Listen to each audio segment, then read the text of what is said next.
Good evening, everybody. So, this is we are starting the masterclass on corrosive injury of the esophagus. So, today the main contention for discussion is management of acute corrosive injury, and tomorrow it will be more focused on the chronic corrosive stricture of the esophagus, its evaluation and management.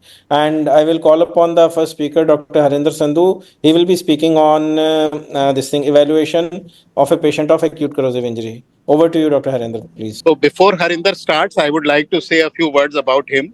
Uh, I'm sorry, friends, I'm at a railway station, so there is a lot of background noise. But Harinder is a young faculty colleague who's working in the Himalayan Institute in Dehradun.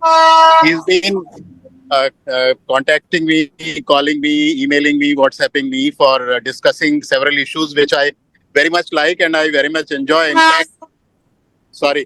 fact, I would request all young surgical colleagues that whenever you have any problem, you need any help, any advice, any guidance, please feel free to contact me like Harinder has been doing. I really enjoy it. And Harinder volunteered. He was the first person to volunteer from the JSP group to present in this masterclass. So I'm very happy that he is presenting. Over to you, Harinder. Thank you, sir. Thank you, sir. Thank you, sir. Myself off. Thank you very much, sir. Yeah. So it's Yeah, please start, Dr. Harindra. Sir, it is my opportunity, great opportunity for me for I have been given the topic of corrosive esophageal injury and just the clinical evaluation on the corrosive esophageal injury. So I will be discussing on introduction, pathophysiology, and the clinical manifestations of the corrosive esophageal injury. So the introduction, so etiologies of accidental ingestions occur in pediatric patients, occur in adults and adolescents. So India is a unlabeled and easily available toilet cleaners like Harpic 10% hydrochloric acid. Western countries, most commonly the strong alkali, sodium or potassium hydroxide, contained in drain cleaners, other household cleaning by products or disk batteries. So what are the common caustic substances and their uses? Classic alkalis are the ammonium hydroxide, sodium hypochlorite. Classic acids like acetic acid, hydrochloric acid, oxalic acid, phosphoric acid, sulfuric acid. And miscellaneous like cationic detergents, hydrofluoric acid, hydrogen peroxide, and phenol. So I would like to emphasize on the pathophysiology of alkali-induced injury.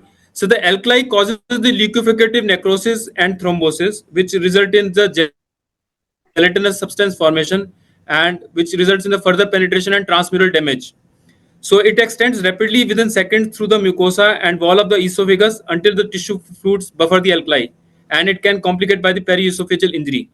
Stomach is more limited injury, partial because it is by the partial neutralization of alkali by the gastric acid. So now the pathophysiology of acid-induced injury, acid causes the coagulation necrosis, which results in a Ishar or coagulum formation, which limits the transmural spread, and it results in reducing the incidence of full thickness injury.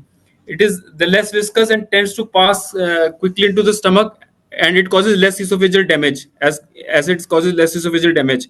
Acid solutions can cause pain on contact with oropharynx, and amount of acid ingested tends to be limited.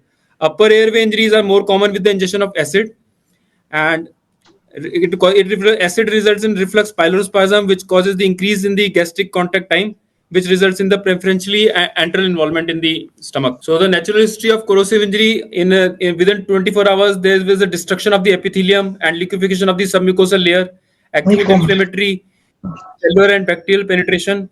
Within day 2 to 5 days, necrosis sets in the superficial layers, whereas in days 6 to 7, there is a demarcation between the necrotic and non-necrotic tissue, and ulcerative granulation tissues develop 6 to 7 days. And 8 to 12 days, there is a reparative process, collagen laid down, and there is a stricture formation from 13 to 28 days. So this is the histologic phases of caustic injury to the esophagus, there are 3 phases: acute necrotic phase, which is within 3 days, ulcerative granular phase, which results from 3 days to 3 weeks, and cicatrization and stricturing from 3 weeks to 3 months.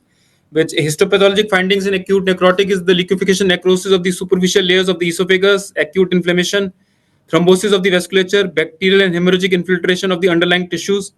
In the ulcerative causes sloughing of the superficial necrotic tissues, ulceration occurs in development of fresh granulation tissue, development of new blood vessels, infiltration of fibroblast, and early collagenous product producing connective tissues. And cicatrization stricture causes ongoing formation of collagenous connective tissue, submucous muscularis replaced with dense fibrosis, and decreased inflammatory response, and reproliferation with the squamous cells. What are the determinants of severity of the corrosive injury? The corrosive, it depends upon the corrosive property. What is the pH of the ingested substance taken? How much the amount has been taken? What is the duration of the contact with the mucosa? The upper ear injuries are more common with the ingestion of acids, perhaps related to their bad taste, which tends to stimulate. What are the symptoms? Symptoms and signs may not correlate with the severity and extent of tissue injury.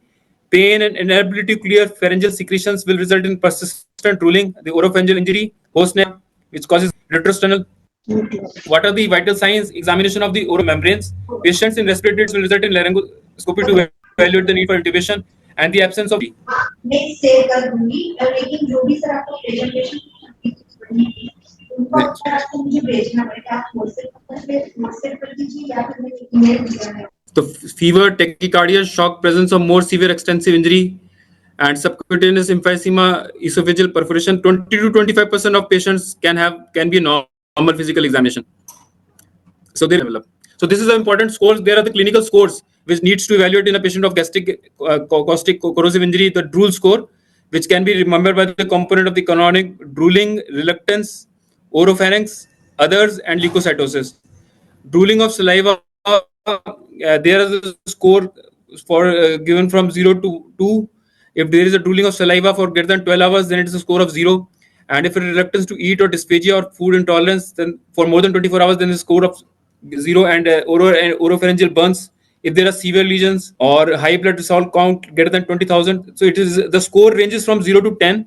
And if the score is less than equal to 4, then there are more chances of esophageal stricture formation. So this is a score to prognosticate the corrosive injury. So what are the lab investigations which needs to be done for the patient? The predictors of transmural necrosis and poor outcomes, there are leukocytosis, there is a high leukocyte count, high serum C-reactive protein, severe acidosis, low pH, and high blood lactate concentration. There can be renal failure, D-range LFTs, and thrombocytopenia. So what can be the findings on the chest X-ray? There can be mediastinal air, pleural effusions, pneumoperitoneum, and aspiration pneumonitis. And contrast esophagram can assess for the esophageal perforation. And use of barium is felt to decrease pneumonitis in the setting of aspiration, but irritate the peritoneal pleural cavity if a perforation is present. And the other is CACT. Thank you, Dr. Harinder. So I think Thank you. once we have all the presentations, we can have discussion in the last. Sure, sir. So, Sure, sir. Sure. Yeah. Thank you, sir. So yeah, going from here, so we